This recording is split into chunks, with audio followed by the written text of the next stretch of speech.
So hello students, today we are starting with the characteristics curve of a cell. मतलब अब हम cell के graph करेंगे।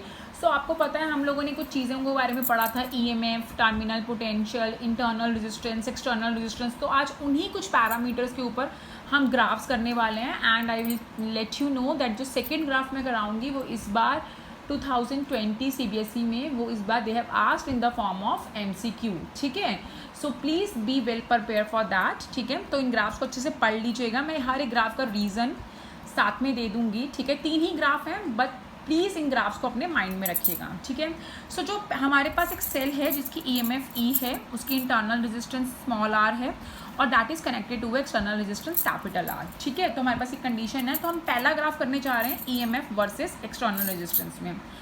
सो अगर आप देख सकते हो मैंने वाई एक्सिस पे ईएमएफ बनाया है और मैंने एक्स एक्सिस पे एक्सटर्नल रेजिस्टेंस बनाया है और मैंने ईएमएफ को स्ट्रेट लाइन शो किया है। दैट मीन्स कि हमारी जो ईएमएफ है वो एक्सटर्नल रेजिस्टेंस पे डिपेंड नहीं करती है। As you know, if you can see the concept also, that is my V is equals to E minus I R. अगर मैं इसको यहाँ भी ले जाऊँ तो मेरा ईएमएफ कहीं भी एक्सटर्नल रेजिस्टेंस पे डिपेंड नहीं कर रहा है। फॉर्मूला में देखें कहीं भी आर नहीं आ रहा है।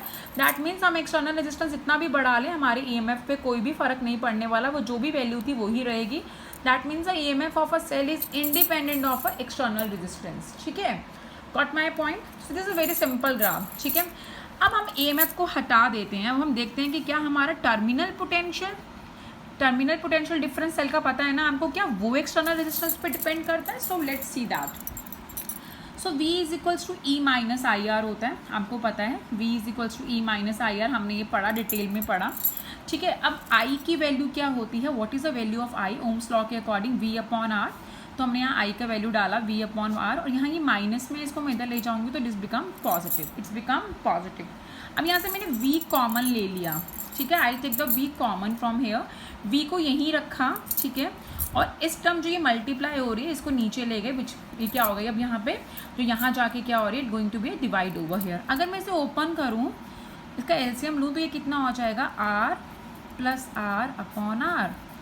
तो ये क्या हो जाएगा मेरे पास, E R plus R into R. तो मेरे पास जो वी का वैल्यू आया है वो क्या आया है, वी का value E R into R. That means अगर मैं यहाँ देखूँ V और R दोनों क्या हैं, आमने सामने हैं। दैट मीन्स अगर मैं V की वैल्यू को इंक्रीज़ करूँगी तो R की वैल्यू भी इंक्रीज़ होगी, पर मैं V की वैल्यू को डिक्रीज़ करूँगी तो R की वैल्यू भी डिक्रीज़ होगी, because they are parallel. Formulas में क्या है, ये बिल्कुल आमने सामने आ रहे हैं, दे आर एग्जैक्टली आमने सामने हैं। ठीक है, समझ आई आपको? बट ऐसा नहीं है डायरेक्टली, मतलब ये चीज़, ये ग्राफ नहीं बनेगा मेरे पास कि भाई स्ट्रेट लाइन ग्राफ हो जाएगा। इसका मतलब क्या होता है, जितना V इंक्रीज़ किया उतना ही R इंक्रीज़ होगा, ऐसा नहीं होगा। मतलब आप R इंक्रीज़ करोगे, जैसे R की आपने अगर 4 टाइम्स वैल्यू इंक्रीज़ कर दी तो माइट भी E की 1 टाइम वैल्यू ही इंक्रीज़ हो। ठीक है, मतलब सॉरी, R की आपने अगर 4 टाइम वैल्यू इंक्रीज़ की तो V की शायद 1 टाइम वैल्यू ही इंक्रीज़ हो V का। ठीक है, मतलब दोनों इंक्रीज़ कर रही हैं, दोनों इंक्रीज़ कर रही हैं तो इंक्रीज़ कर रही हैं, दोनों डिक्रीज़ कर रही हैं तो डिक्रीज़ कर रही हैं।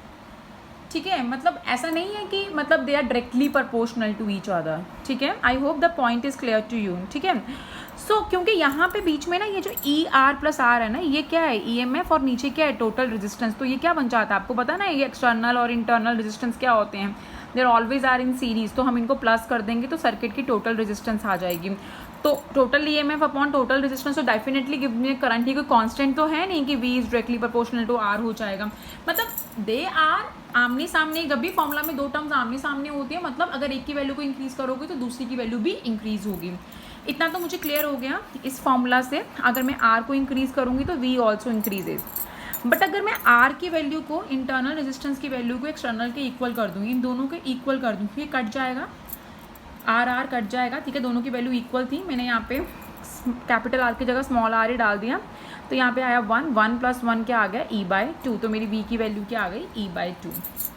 अच्छा, अगर R की वैल्यू को मैं बहुत इंक्रीज़ कर दूँ भाई, मैं इन्फिनिटी पे ले जाऊँ, ठीक है, तो मेरी V की वैल्यू E के इक्वल आ जाएगी। कैसे, देखो मेरे यहाँ पे R की वैल्यू को, जो मेरी ये वैल्यू थी R की, ठीक है, इसको मैं इन्फिनिटी ले गई तो anything divided by the infinity will become 0। तो यहाँ पे 1 प्लस 0, यहाँ पे 1 आ जाएगा। तो यहाँ पे जो V है वो E के इक्वल आ जाएगा। दैट मीन्स आप R की वैल्यू को, एक्सटर्नल रेजिस्टेंस को जितना मर्जी इंक्रीज़ कर दो, आप एक्सटर्नल रेजिस्टेंस को जितना मर्जी इंक्रीज कर दो, आपका जो टर्मिनल पोटेंशियल है वो किसके इक्वल हो जाता है, ईएमएफ की इक्वल हो जाता है। किसके इक्वल हो जाता है, ईएमएफ के लिए। तो उसके लिए जो मैंने ग्राफ बनाया, वो ग्राफ क्या बनाया, वो ग्राफ था V और R के बीच में। ये इंक्रीजिंग वाला ग्राफ होता है, तो मैंने इंक्रीजिंग वाला ग्राफ बनाया, पर इसको जाके फिर मैंने सैचुरेट कर दिया। इसका मतलब है जिसमें R की वैल्यू को जितना मर्जी इंक्रीज करूं, पर मेरा जो V का वैल्यू होगा वो E के इक्वल आके फिर सैचुरेट हो जाएगा। क्या हो जाएगा, फिर सैचुरेट हो जाएगा। और जब मेरा R इक्वल्स टू R होगा, तो जो मेरा V होगा वो क्या होगा, E/2 होगा। ठीक है, so these things you have to retain in your mind in this graph. That means अगर तुम R को इन्फिनिटी के इक्वल कर रहे हो, सो आपका जो V है वो E के इक्वल हो जाएगा, उससे एक्सीड उसकी वैल्यू नहीं करेगी, क्योंकि E is the maximum potential which a cell can retain. ठीक है, सेल की जो मैक्सिमम पोटेंशियल होती है, तो आप R की वैल्यू को जितना मर्जी इंक्रीज करते हैं, ऐसा नहीं कि फिर R की वैल्यू को इंक्रीज करेंगे तो उसका पोटेंशियल बढ़ता ही जाएगा भाई। ठीक है कैपेसिटी 2 वोल्ट की है पर शो 5 वोल्ट कर रहा है, ऐसा नहीं होगा। मतलब R की वैल्यू को जितना मर्जी इंक्रीज करते हैं, V का वैल्यू फिर एक जगह पे जाके स्टैटिक हो जाता है। कब स्टैटिक हो जाता है, जब उसका V का वैल्यू E के इक्वल हो जाता है, मतलब EMF के इक्वल हो जाता है। और जब आप इंटरनल और एक्सटर्नल को इक्वल कर देते हैं, तो terminal potential is a half of EMF। ठीक है, अब this is the last graph, that is a V versus I। ठीक है, तो ये ग्राफ बहुत सिंपल है। आई डोंट नो आपको क्यों इतना डिफिकल्टी हो रहा है समझने में, but this graph is a very very simple, that is a V versus I। तो हम टर्मिनल पोटेंशियल और करंट में हम लोग रिलेशन निकाल रहे हैं। ठीक है, तो आप देखो ये V is equals to E minus IR है, मतलब आप EMF में से कुछ माइनस कर रहे हो तो V की वैल्यू आ रही है। दैट मीन्स आप माइनस कर रहे हो तो नेचुरली V का वैल्यू कम हो रहा है ना। तो अगर आप करंट को बढ़ा दो, जिससे आप माइनस कर रहे हो उसकी वैल्यू बढ़ा दो, तो डेफिनेटली यहाँ पे क्या होगा, आप करंट की वैल्यू बढ़ाओगे तो V की वैल्यू डेफिनेटली डिक्रीज करेगी, डेफिनेटली डिक्रीज करेगी ना। मतलब ऑब्वियस आप E में से माइनस कर रहे हो IR, तब V आ रहा है, तब टर्मिनल पोटेंशियल आ रहा है। अगर आप I की वैल्यू को इंक्रीज कर दोगे, I की वैल्यू को इंक्रीज कर दोगे, तो नेचुरली V का वैल्यू क्या हो जाएगा, V का वैल्यू क्या हो जाएगा, डिक्रीज हो जाएगा। अब मैंने किसी इक्वेशन को ना मॉडिफाई कर दिया, मैंने V यहीं रखा, माइनस I, इसको माइनस IR को मैंने RI लिख दिया, लिख सकते हैं, प्लस E। अब मैं अपनी इस इक्वेशन को स्ट्रेट लाइन रिलेशन से डिस्कस करूंगी। अब मुझे नहीं पता आप लोगों को स्ट्रेट लाइंस पता है नहीं पता है, क्योंकि ग्राफ्स में बताते हैं, मैंने एक्चुअली बच्चों को बताते हैं मैथमेटिक्स में, आपको भी बताया होगा। पैराबोला की equation y is equals to kx² होती है, स्ट्रेट लाइन की y is equals to mx plus c होती है, y एक्सिस ये x एक्सिस ये कांस्टेंट और ये स्लोप। तो ये मेरी स्ट्रेट लाइन की इक्वेशन होती है, y is equals to mx plus c। ठीक है, अब देखो y एक्सिस पे मेरा V है, टर्मिनल पोटेंशियल है, मैंने ग्राफ में बना रखा है। x एक्सिस पे मेरा करंट है, भाई मैंने बना रखा है। अगर मैं देखूँ y पे V है, यस है, x पे I है। अब x के साथ m है, m की वैल्यू क्या आई है यहाँ पे, m की वैल्यू आई है -r। And what is the m here, m is the slope of the graph, मतलब जो ग्राफ की आउटपुट है वो क्या आ रही है, नेगेटिव ग्राफ। नेगेटिव स्लोप का मतलब क्या होता है कि एक वैल्यू डिक्रीज कर रही है और तो दूसरी वैल्यू इंक्रीज कर रही है। तो यहाँ पे अगर I की वैल्यू इंक्रीज कर रहा है तो V का वैल्यू डिक्रीज कर रहा है। ठीक है, तो इसलिए ये मेरी नेगेटिव स्लोप आ गई कि यहाँ पे देखो I का वैल्यू इंक्रीज कर रहे हैं, हम आगे की तरफ चल रहे हैं, और V के लिए हम नीचे की तरफ आ रहे हैं। ठीक है, तो यहाँ पे क्या आ गया, यहाँ पे रिलेशन से क्लियर हुआ कि I इंक्रीज हो रहा है और V डिक्रीज हो रहा है। ठीक है, I hope it is clear. और ये देखो जब I 0 होगा ना, तो यहाँ पे जब करंट 0 होगा तो V कितना होगा, V किसके इक्वल होगा, A point, that is V is equals to E। देखो ना रिलेशनशिप में देख लो, V is equals to E minus IR। A point पे I 0 है, A पॉइंट पे आपका I 0 होगा, यहाँ पे I 0 डालो तो V I 0 डालो इस इक्वेशन में, तो V किसके इक्वल आ जाता है, E, that is the intercept on Y axis. ये इंटरसेप्ट हो जाएगा Y एक्सिस पे, that is V is equals to E। ठीक है, सो ये ग्राफ्स हैं, these are very important graphs. ठीक है, और हम अभी हम cell in combination of cells भी डिस्कस करेंगे। So this is a very important. So please go each in everything, ध्यान से सुनो, कोई भी प्रॉब्लम है मुझसे पूछो। ठीक है, now we are commencing towards the next topic. ठीक है, hello students, so today those who have left the group very early, for them I have make one video. ठीक है, ग्रुपिंग ऑफ सेल्स। ठीक है, हमने जो टॉपिक किया था that was a grouping of cells, जिसमें हम ग्रुपिंग करेंगे आइडेंटिकल सेल्स की। ठीक है, so as I told in the class that ये जो आर्टिकल था ना, दिस आर्टिकल इज़ एक्चुअली बहुत बड़ा आर्टिकल था मेरे टाइम पे जब when I was doing +2, but अभी सीबीएसई ने और आईसीएसई बोर्ड ने थोड़ा कट शॉर्ट कर दिया है इसको, तो it's become a very simple, ठीक है। सो यहाँ पे हम सिर्फ ग्रुपिंग कर रहे हैं। ग्रुपिंग मतलब हम सेल्स को सीरीज़ में और पैरेलल में लगाएंगे एंड देखेंगे कि उनकी इक्वलेंट ईएमएफ और उनका इंटरनल रेजिस्टेंस कितना बनता है, ठीक है। But remember only the identical sales, ठीक है। So you know that very well कि सीरीज कॉम्बिनेशन क्या होता है, जब एक नेगेटिव प्लेट एक पॉजिटिव से अटैच करती है, ठीक है। whenever a negative plate is attached to a positive plate, so a negative plate is attached to a positive, negative, positive, negative positive. So these are my n number of cells, ठीक है। ये 1 2 3 फिर मैंने so on डाला, ये last वाला हो गया। So these are my n number of cells which are connected to the which are connected in series. कैसे हुए सीरीज में, क्योंकि एक का नेगेटिव दूसरे के पॉजिटिव के साथ कनेक्टेड हो गया, ठीक है। आप देख सकते हो इन सबकी इंटरनल रेजिस्टेंस आर है, मतलब सेम है, और इन सबके ईएमएफ भी सेम है। सो आपको पता है जब भी कोई चीज़ सीरीज़ में होती है तो उनकी पोटेंशियल, जितनी भी चीज़ें जो भी डिवाइसेस सीरीज़ में लगे हैं उन सबकी पोटेंशियल ऐड हो जाती है, ठीक है। सो इनके भी इक्वलेंट ईएमएफ निकालने के लिए, मतलब सबकी मिला के ईएमएफ कितनी होगी, इक्वलेंट ईएमएफ निकालने के लिए मैंने सबकी ईएमएफ को प्लस कर दिया। कितने नंबर ऑफ सेल्स थे मेरे पास, I have a n number of cells. तो यहाँ पे कितने ई होंगे, ई कितने होंगे, n होंगे। तो यहाँ टोटल कितना आ जाएगा, that will be a n E. That means in the series we have a equivalent EMF of n E. Same as for the equivalent resistance, इनकी इक्वलेंट रेजिस्टेंस, ठीक है। सो इनका इक्वलेंट रेजिस्टेंस क्या होगा, sorry that there will be a small R because internal resistance है, ठीक है। तो इनकी इक्वलेंट रेजिस्टेंस, इनकी जो इक्वलेंट रेजिस्टेंस होगी कौन सी, इंटरनल वाली, वो क्या होगी, जितनी भी इंटरनल रेजिस्टेंस है सबको आप प्लस कर दो, जितने भी नंबर ऑफ सेल्स हैं। तो यहाँ पे naturally n number of cells हैं तो n r ऐड होंगे, तो जब हम n r को ऐड करेंगे टोटल क्या आएगा, n r, r plus R plus R plus R, R कितना ऐड हो रहा है, सो अप टू n तक, ठीक है।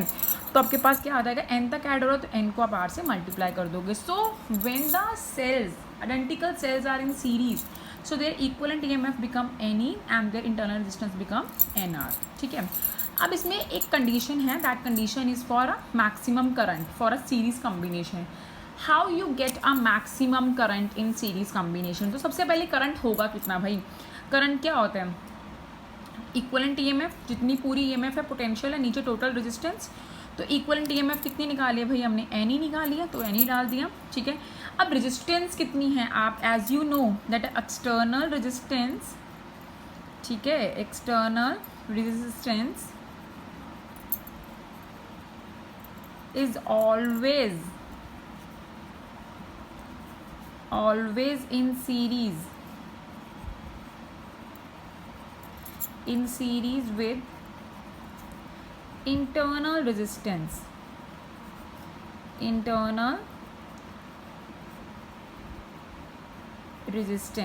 ठीक है। सो ये हो गया मेरा एक्सटर्नल, ठीक है। ये मेरा एक देखो एक्सटर्नल और इंटरनल कितना था, एन आर, तो एक्सटर्नल में मैंने इंटरनल को ऐड कर दिया, ठीक है। एक्सटर्नल में मैंने इंटरनल को ऐड कर दिया। So this become a total resistance, you have to remember always, ठीक है, कि एक्सटर्नल रेजिस्टेंस इंटरनल रेजिस्टेंस की क्या होती है, सीरीज में होती है। तो टोटल रेजिस्टेंस निकालने के लिए सर्किट की दोनों को ऐड करते हैं। तो यहाँ पे टोटल कितना आएगा, इंटरनल का एन आर आया था, एक्सटर्नल आर थी, तो मैंने यहाँ पे टोटल रेजिस्टेंस निकालने के लिए एक्सटर्नल में इंटरनल को ऐड कर दिया। ये पैदा हुआ करंट। अब इस करंट को मैक्सिमम करने के लिए मुझे क्या कंडीशन है, तो मैक्सिमम करने के लिए मेरे पास कंडीशन क्या होती है कि हमारा एक्सटर्नल रेजिस्टेंस हमेशा ज़्यादा होना चाहिए as compare to internal resistance. That means in series combination if you want the current should be maximum, if you want the current will be maximum, ठीक है। अगर आपको करंट ज़्यादा चाहिए तो अब एक्सटर्नल रेजिस्टेंस को बढ़ा दो as compare to internal resistance. जिससे होगा क्या फ़र्क पड़ेगा, देखो यहाँ पे आपका R प्लस एन आर है, एक्सटर्नल प्लस इंटरनल। अगर इंटरनल रेजिस्टेंस बहुत कम होगी और एक्सटर्नल बहुत ज़्यादा होगी तो डेफिनेटली हम क्या करेंगे, इंटरनल रेजिस्टेंस को नेग्लेक्ट कर देंगे। सो मेरे पास R plus n R nearly equals to R आ जाएगा बिकॉज इसकी वैल्यू बहुत छोटी है। तो करंट क्या बनेगा, N E upon R. So this is N E R. So ये क्या हो जाएगा, ई आर, ये क्या हो जाएगा, current due to a single cell. अब एक सेल जितना करंट प्रोड्यूस कर रहा है उसे n टाइम्स मल्टीप्लाई कर रहे हो, मतलब जितने सेल लगे हुए हैं तो definitely the current will increase ना। तो द करंट इंक्रीज कर जाएगा, आपने एक टाइम के सेल को n से मल्टीप्लाई कर दिया।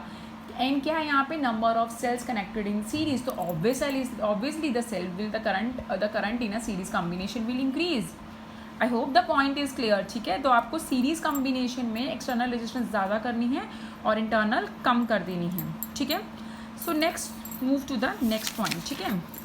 नेक्स्ट पॉइंट इज दिस, अब हमारे पास सेल्स क्या है, हमारे are cells in parallel, so these are my cell, again identical cell, they are in parallel, ठीक है। सो अगर आप चाहते हो ये भी मैं एन नंबर्स में दिखाऊं तो मैंने एन नंबर्स में दिखा दिए, ठीक है। सो ये हो गए मेरे नंबर एन में, ठीक है। अब देखिए यहाँ पे पैरेलल में कंडीशन क्या होती है, सारे पॉजिटिव और सारे नेगेटिव एक साथ, तो ये मेरा ए पॉइंट हो गया and this is my B point, ठीक है। तो they all are connected in parallel combination, ये है भाई मेरी एक्सटर्नल रेजिस्टेंस। अब cells are connected in parallel, ठीक है। So mine cells are connected in parallel, ठीक है। तो मेरे ये सेल्स कनेक्टेड हैं पैरेलल में। सो अब इनका इक्विवेलेंट ईएमएफ क्या होगा, आपको बहुत अच्छे से पता है, पैरेलल में जितने भी सेल्स पैरेलल में होंगे, जितनी भी डिवाइसेस पैरेलल में होते हैं, उन सब की पोटेंशियल सेम होती है। तो भाई इन सब का पोटेंशियल क्या है, ई ई ई ई, तो इनका इक्विवेलेंट पोटेंशियल क्या आएगा, the EMF of a single cell that is the E. तो इनकी जो इक्विवेलेंट ईएमएफ होगी, that is equals to E. ये तो आपको पता ही है ना, क्योंकि इन सबका इनिशियल और फाइनल पॉइंट सेम है, they have just a path difference, ठीक है। इस यहाँ पे फर्स्ट सेल पे जाने के लिए पाथ अलग है, सेकंड पे जाने के लिए अलग है, थर्ड पे जाने के लिए अलग है, nth पे जाने के लिए अलग है, बट इनका इनिशियल और फाइनल पॉइंट इज सेम, तो इन सबका पोटेंशियल भी सेम होगा। तो इनकी जो इक्विवेलेंट ईएमएफ आएगी that will be equals to E. और इन अब जब पैरेलल में रेजिस्टेंस क्या होती है, 1/r की फॉर्म में, ठीक है। सो यहाँ पे आपके पास जो रेजिस्टेंस आएगा, इंटरनल रेजिस्टेंस, इन सब की इंटरनल रेजिस्टेंस मिला के कितनी होगी भाई, इन सब की इंटरनल रेजिस्टेंस मिला के कितनी होगी, ठीक है। इन सब की इंटरनल रेजिस्टेंस मिला के कितनी होगी, तो इन सब की इंटरनल रेजिस्टेंस मिला के कितनी होगी, सब जितने भी सेल्स हैं उन सबकी इंटरनल रेजिस्टेंस को रेसिप्रोकल फॉर्म में ऐड कर लीजिए।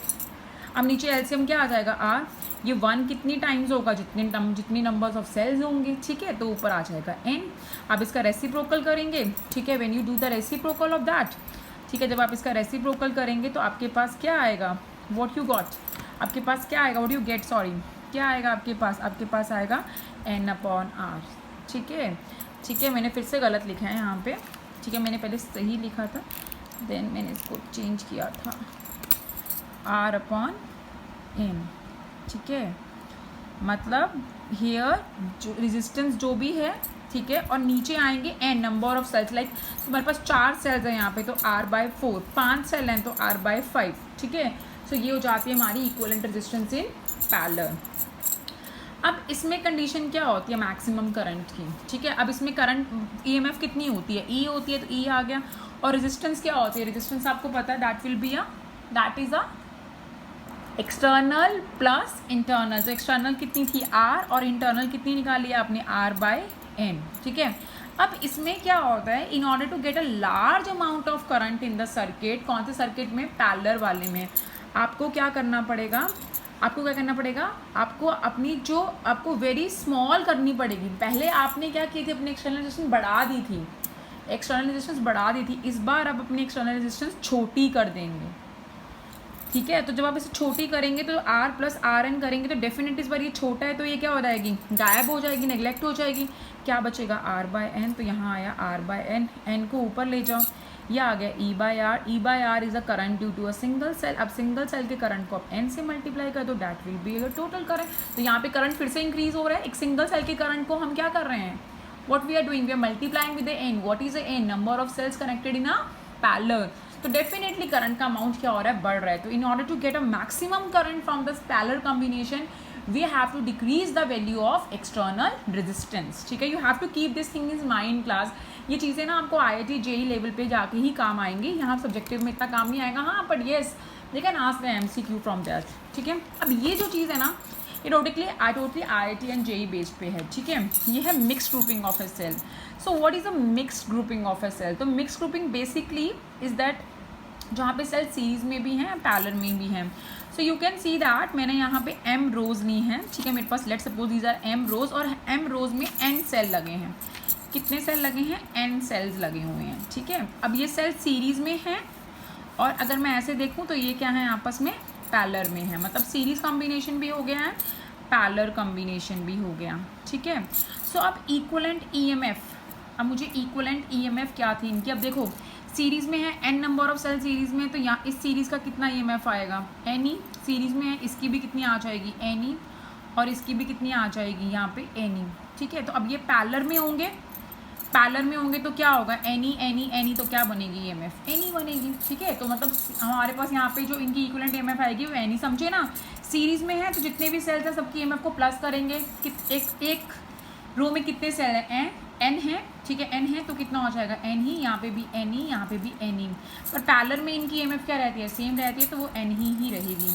अब इक्विवेलेंट रेजिस्टेंस देखो, अब यहाँ पे पैरेलल में सीरीज़ में इनकी रेजिस्टेंस क्या आ जाएगी, एन आर, सबकी रेजिस्टेंस ऐड हो जाएगी एन आर, और यहाँ पे एन आर, ठीक है। अब पैरेलल में क्या होता है, it will be divided by the number of things connected in parallel, तो पैरेलल में कितनी रोज हैं मेरे पास, m रोज हैं, तो इसे m एन आर को क्या करो, m से डिवाइड कर दो, तो that becomes your equivalent resistance, ठीक है। तो ये बातें आपको IIT JEE लेवल पे जाके काम आएंगी। और एक चीज़ और इम्पॉर्टेंट है जो याद रखिएगा, मिक्स्ड ग्रुपिंग के अंदर if you want that your current will be maximum, then you have to do one thing, आपको एक्सटर्नल रेजिस्टेंस को इक्वल करना पड़ेगा टोटल इंटरनल रेजिस्टेंस के, तभी आप मैक्सिमम करंट पैदा कर पाएंगे, otherwise it is not possible. External resistance को इक्वल करना पड़ेगा टोटल इंटरनल रेजिस्टेंस की, ठीक है। So I hope there is a no problem, अगर still you getting any kind of problem तो यू कैन आस्क मी, ठीक है, आप मुझसे पूछ सकते हो, कोई प्रॉब्लम नहीं है, you can call me, you can message me, आप मुझसे पूछ सकते हो, मैं I am always available to you, ठीक है।